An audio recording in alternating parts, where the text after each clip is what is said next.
Thanks, Rebecca. Dribbling things over to the women's hardwood, Coach O and the Lady Rebels are now 7-22 after their tough loss to the Mississippi State Bulldogs yesterday.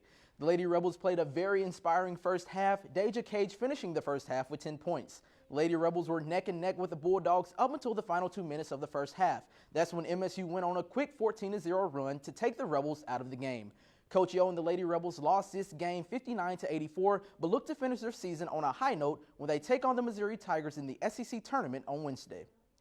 And skating over to the ice, the Ole Miss hockey team sent their seniors off in style by soundly defeating the Mississippi State Bulldogs over the weekend, with one of those wins coming on senior night.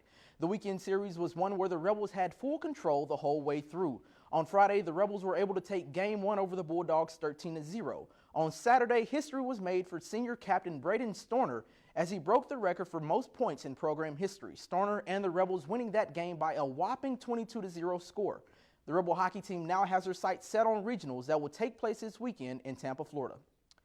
And swinging things over to the diamond, the Ole Miss softball team found their groove as they swept Jackson State, California Baptist, and Missouri State over the weekend in the Ole Miss Classic. On Friday, the Bats were absolutely smoking for the Lady Rebels as they beat Jackson State 8-0 and California Baptist 8-2.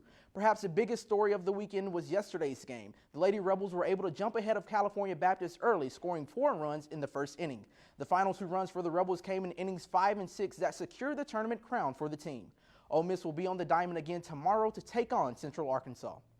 And finally, for your weekend recap, the Ole Miss men's tennis team served up their conference opener with a win over the Arkansas Razorbacks. The Rebel tennis team defeated the Razorbacks 4-3. And lobbing things over to the women's tennis team fell to Arkansas over the weekend, but found their footing against Kentucky yesterday as they beat the Wildcats 4-1. Now for news on the hardwood. Earlier this morning, senior guard Breon Tyree was named a finalist for the Howell Trophy, an award given to the best men's college basketball player in Mississippi. And finally, former Rebel Benito Jones received the highest grade out of Rebel football players at the NFL Combine. Well, that's all I've got for sports. Be sure to follow us on Twitter at Newswatch_UM for more of your latest sports updates. Gavin, Alexandra, back to you.